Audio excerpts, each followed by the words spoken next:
जालन्यात भाजपचा विरोधी पक्षांना दणका पाहायला मिळतोय। परतूरमधील मेळाव्यातून भाजपनं विरोधकांना मोठा धक्का दिलाय। 500 पदाधिकारी कार्यकर्त्यांनी आज भाजपात पक्षप्रवेश केलाय। परतूर पंचायत समिती आणि परतूर नगरपालिकेवर भाजपची एक हाती सत्ता येणार असं खरं तर आमदार बबनराव लोणीकर यांनी विधान केलंय। आज भारतीय जनता पक्षाचे जिल्हाध्यक्ष नारायणराव कुचे आणि पक्षाची कार्यकारिणी जाहीर केलेली आहे।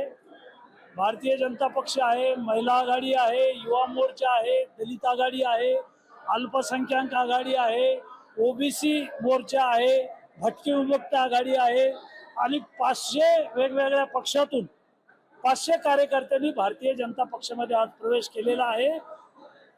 5 पैकी 5 जिल्हा परिषद, 10 पैकी 10 पंचायत समित्या आणि एक हाती सत्ता परतूरची नगरपालिका आम्हाला जिंकायची आहे आणि त्याची सुरुवात आज आम्ही मुहूर्त मिरवलेली आहे।